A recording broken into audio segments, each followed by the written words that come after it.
Olá, meu nome é Israel Fogel, sou escritor e hoje estaremos falando sobre como ensinar o amor pela literatura às crianças.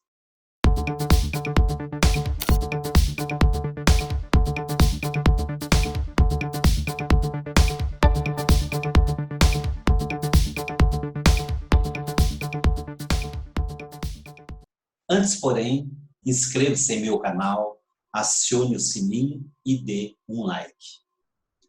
Não há presente melhor para uma criança do que toda a sabedoria do mundo em forma de páginas.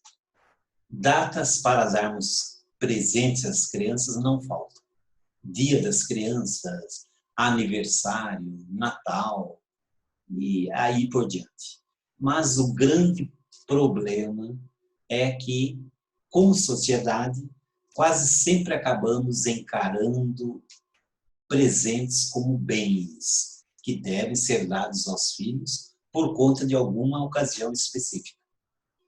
Não quero menosprezar aqui nenhum tipo de brinquedo ou roupa ou qualquer outra coisa, mas o fato é que de todos os presentes possíveis, há apenas um que realmente abre as portas do mundo para as crianças: o livro.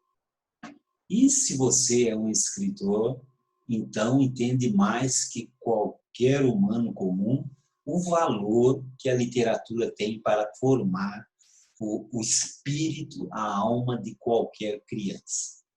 Ensinar amor pela literatura significa formar contadores de histórias. Quando eu era pequeno, aprendi que há milagres em cada livro, em rodas de histórias contada por uma velha bibliotecária em minha escola. Na época, aquela era uma hora, 2 vezes por semana, era a única, praticamente, que me empurrava para fora da realidade e para um universo feito de fantasias. Então, eu viajava nos livros. Hoje, claro, o mundo é bem diferente e tentar forçar métodos de ontem para as crianças de hoje dificilmente dará algum resultado. Vamos refletir um pouco na linha entre a realidade e a fantasia em nossos dias. Crianças hoje não vivem naquele obscurantismo praticamente medieval que cercava a humanidade até poucas décadas atrás. A mesma roda de histórias que me encantava quando eu tinha lá meus 5 ou 6 anos, encanta também o meu neto em sua escola. Hoje, mas de forma diferente, é claro, não é a mesma forma que me encantava naquela época. Na minha infância, a história do João, do Pedro, da Maria, era a história do João, do Pedro e da Maria. Ou seja, havia uma linha nítida que separava fantasia da realidade. Uma linha tão questionável que ela tinha data e hora para se materializar. Hoje, os gatilhos para a fantasia são tantos que as linhas se atenuaram. Hoje há como mergulhar em milhares de desenhos animados 24 horas por dia. Há como se escolher dentre uma infinidade de opções de as brincadeiras desejadas, e há como se misturar fantasias com realidades a qualquer momento.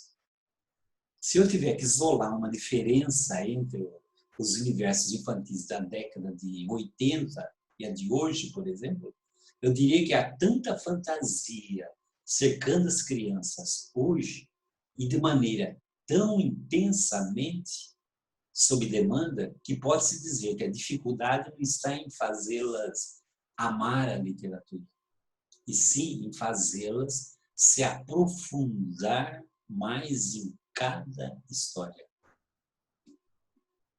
No longínquo passado, por exemplo, de décadas atrás, as opções eram tão parcas, tão poucas, que para melhor aproveitar o tempo, as crianças acabavam buscando uma densa intimidade com os poucos personagens infantis à disposição. Hoje não há apenas Pedrinho e Narizinho, João e o Pé de Feijão, e esses seres de antigamente. Hoje em dia tem Pepas, Lunas, Machas, Lucas Netos, e todo um universo com vida própria que surge e desaparece nos labirintos do YouTube. Há tantas histórias e personagens que a possibilidade de uma criança se aprofundar em uma delas, colhendo os ensinamentos que sempre moram em suas páginas, é cada vez mais difícil. Então, dada a variedade que existe. Hoje, a superfície é tão sedutora, imensa e bela que mergulhos aprofundados acabam se fazendo raros, raríssimos. Mas como ensinar o amor à literatura para as crianças?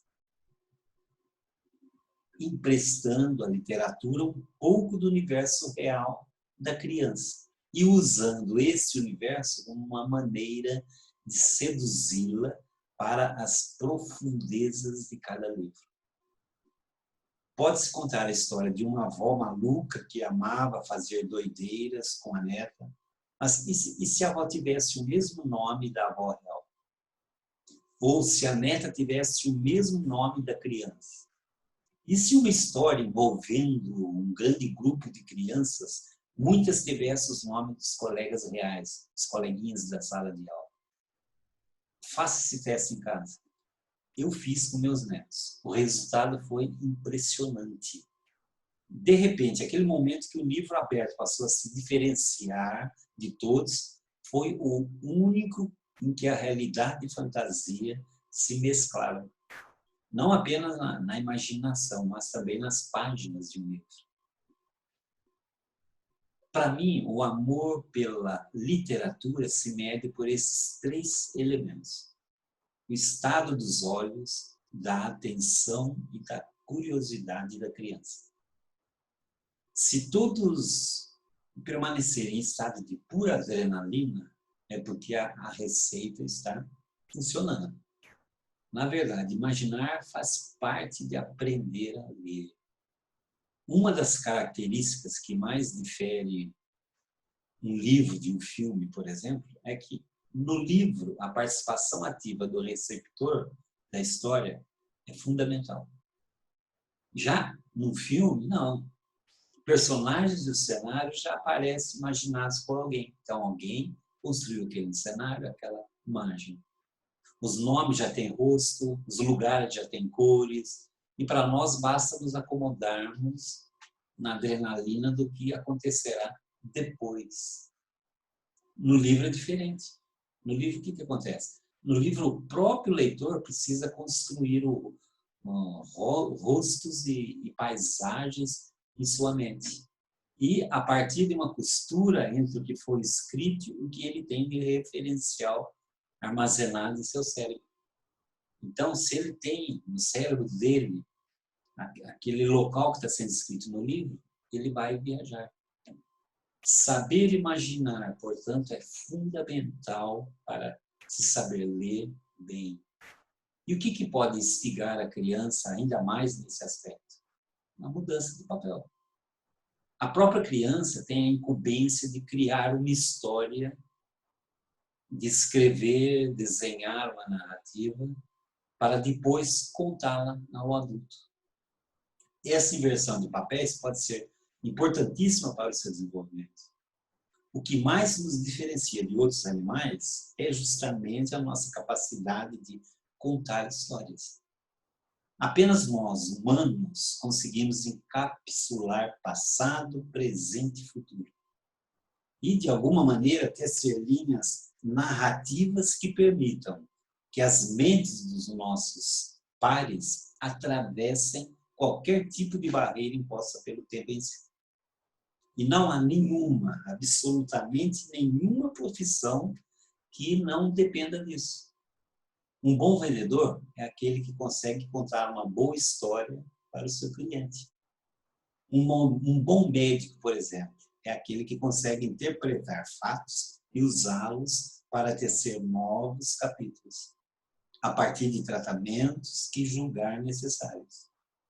Um bom advogado é aquele que consegue o quê? Construir uma narrativa forte o suficiente para convencer juízes, júri e assim por diante.